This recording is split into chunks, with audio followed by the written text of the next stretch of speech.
മൂന്നാറിലെ കയ്യേറ്റങ്ങളിൽ സർക്കാരിന് രൂക്ഷ വിമർശനം. വ്യാജ പട്ടയങ്ങളിലെ ഉദ്യോഗസ്ഥർക്കെതിരെ സർക്കാർ എന്ത് നടപടിയെടുത്തുവെന്ന് കോടതി. കേസിൽ CBIയെ കക്ഷി ചേർക്കുമെന്നും കോടതി. വിശദാംശങ്ങളുമായി ബിനിൽ ഉണ്ട്. ബിനിൽ, എന്താണ് ഈ കേസിന്റെ വിശദാംശങ്ങൾ? ഈ വ്യാജ പട്ടയങ്ങളിൽ ഉദ്യോഗസ്ഥർക്കെതിരെ സർക്കാർ എന്ത് നടപടിയാണ് ഇതുവരെ എടുത്തിട്ടുള്ളത്? ഇനി എന്താണ് എടുക്കാൻ പോകുന്നത്?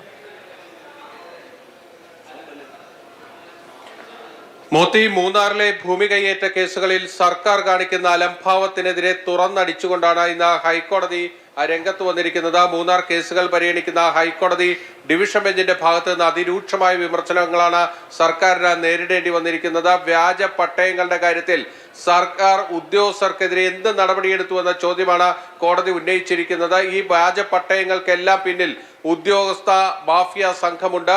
അതിൽ വലിയ അഴിമതി നടന്നിട്ടുണ്ട്. പക്ഷേ ഈ കേസുകളിലൊന്നും തന്നെ അഴിമതി നിരോധന നിയമപ്രകാരമുള്ള കുറ്റം ചുമത്താതെയാണ് മുന്നോട്ട് പോയിരിക്കുന്നത്. പല ഭൂമി കയ്യേറ്റ കേസുകളിലും സർക്കാരിന് തിരിച്ചടി ഉണ്ടായിട്ടും അതിൽ അപ്പീൽ പോലും നൽകാനുള്ള തയ്യാറാകാതെ മുന്നോട്ട് പോവുകയാണ് സർക്കാർ ചെയ്തിരിക്കുന്നത്.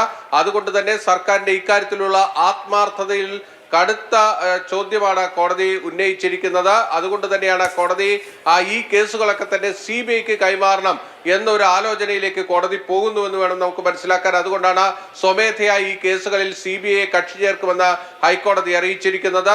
CBI അന്വേഷണത്തിലേക്ക് പോവുകയാണ് എങ്കിൽ അത് സർക്കാരിന് വലിയ തിരിച്ചടിയായി മാറും. 42 കേസുകളാണ് ക്രൈംബ്രാഞ്ച് അന്വേഷിക്കുന്നത്. 24 കേസുകൾ വിജിലൻസും അന്വേഷിക്കുന്നുണ്ട്. ഈ കേസുകളിലൊക്കെയാണ് കോടതിക്ക് കടുത്ത അതൃപ്തിയുള്ളത്. മൂന്നാറിലെ രവീന്ദ്രൻ പട്ടയങ്ങൾ, ആ പട്ടയങ്ങളുമായി ബന്ധപ്പെട്ട് MI രവീന്ദ്രനെതിരെ, മുൻ തഹസിൽദാർ MI രവീന്ദ്രനെതിരെ എന്ത് നടപടിയെടുത്തുവെന്ന ചോദ്യവും ഇന്ന് ഹൈക്കോടതി ഡിവിഷൻ ബെഞ്ചിൽ നിന്നുണ്ടായിട്ടുണ്ട്. ശരി.